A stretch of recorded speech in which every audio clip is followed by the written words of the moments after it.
I was on YouTube today when I saw something insane. Kyle Santucci, a Canadian speedcuber, just got a 3.96 average of 5, with 2 solves faster than the world record single. Not to mention the mean of his first 3 solves was faster than the world record that stood for 5 years. But who is Kyle Santucci?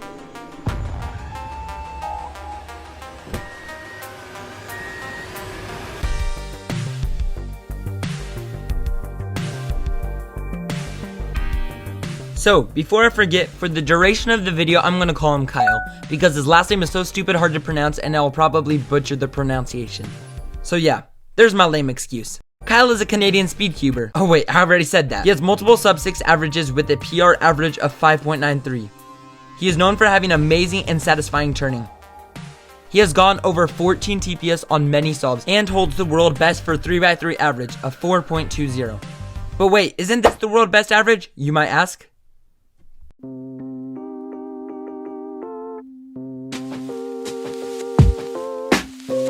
Well, for such an event as 3x3, the pickup time is a major part of the solve, sometimes adding 0.1 to 0.2 depending on various factors, and this average was done on keyboard. Despite the fact this is still an amazing average. Even with this knowledge, the world best average is 4.20, as I said earlier, and as I said before, assuming you could add 0.1 to 0.2 to each solve, and if you calculate the average is still 4.06, absolutely destroying through world best average. This would beat the world best average by 0.16 of a second. Even though we can hypothesize, we just will never know because it was never done on StatMat. But now that we have things cleared up, let's get back on topic.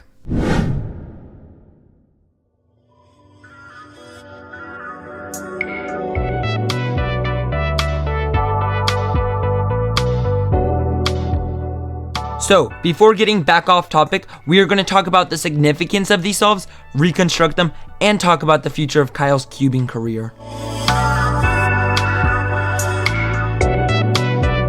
Before taking a look at his solves, we need to talk about his mean of 3 from this average, which was 3.25. This beats Yusheng Du's world record from 2018 of 3.47 that stood for 5 years by over 0.2 of a second.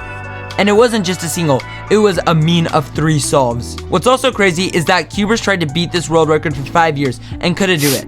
Then, Max Park got his notorious 3.13. In this one average, 2 of the 5 solves either tied or beat this solve. Also, not to mention, the best solve of the average was 2.96, easily destroying the world record by 0.17 of a second. No cuber has achieved this that we have known of, or even gotten close at all. To say the least, Kyle is on another level.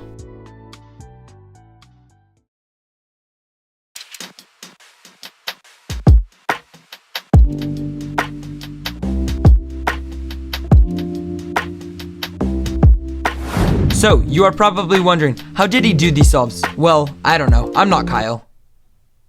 Just kidding. Here's a recon of the first 3 solves. Let's just get into the solves.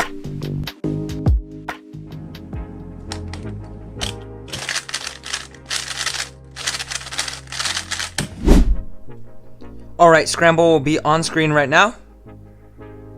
For this first solve, Kyle went for the yellow cross. There's 2 opposite cross pieces right here. This one's 1 move away, and then you can solve this last cross edge, which he did like that. He inspected this free pair right here, which goes right into the back, and he inspected this free pair right here, which you can rotate for and solve it like this. He then rotated again, and he found a way to solve this pair and set up this pair like this. Pair it up, and then sledge it, which ends up pairing the pair like I just said. And you can notice you solve all the corners when you insert this pair, like that. And then for this OLL, you can predict PLL super easily, just noticing this sticker comes down to right here. And you can notice that it's going to be the G-perm with the block right here. So you can just do this OLL, and right here you have that G-perm, and you can cancel right into it, just like that.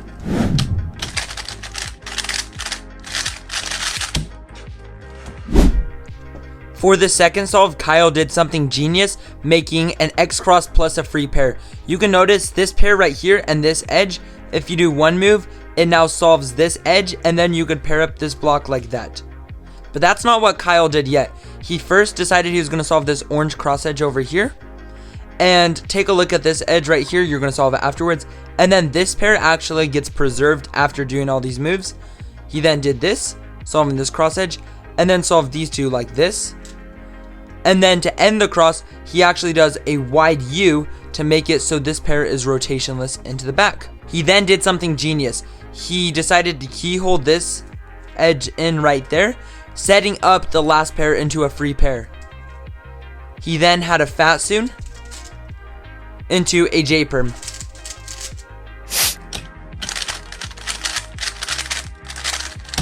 Okay, and here's the sub 3 of the average, the 296. So he started off by doing a yellow X cross. 2 cross edges are right here. One's already solved, and one is one moved away from being solved. And look at how you can make an X cross with this pair right here. So first he started off like this, doing a D move, solving these two. And then he did this, rotating up. And then he paired up this pair like that, adding a U prime move to pair it up. And look at that, you can insert it along with this last cross edge, which is a genius X cross. He then rotated and solved these two like this. And now see if you can spot it. Kyle then did pseudo slotting. So he noticed this corner was solved and this edge was solved. So he did a D2 and a U prime at the same time. And then solved these two together like this. And then D2U at the same time. Setting up right into this OLL. You guessed it, PLL skip.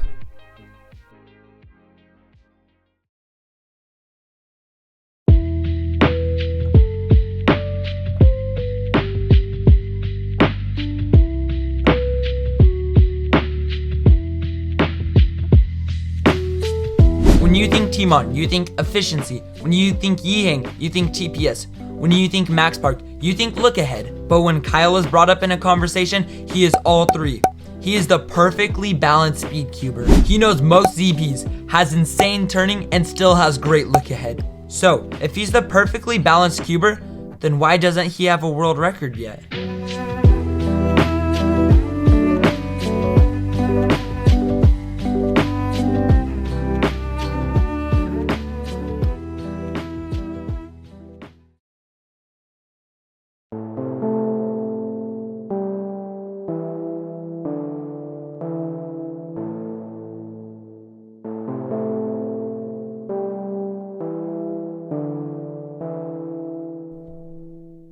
When taking a look at Kyle's results, they aren't great, consistently getting 6 to 7 second averages and even an 8-second average pretty recently. This means we can only draw one conclusion. He had bad comp nerves.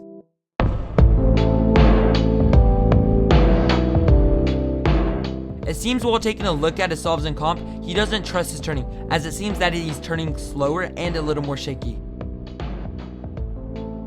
You might be saying, well, these averages are before he averaged sub 6.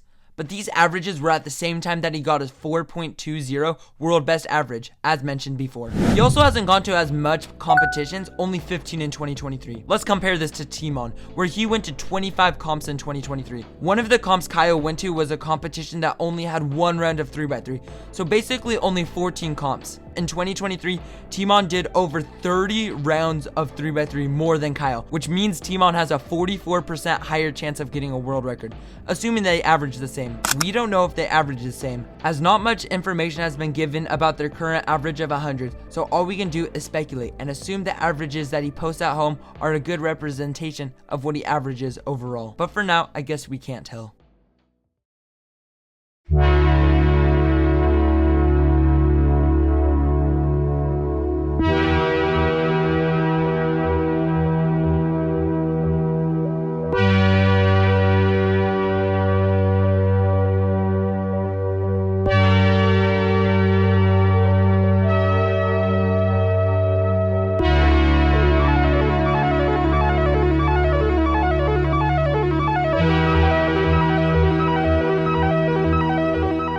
At the moment, I could find Kyle is signed up for 2 competitions, and they are Canada's Best in the West 2024 and Vegas Cubing Cup 2024.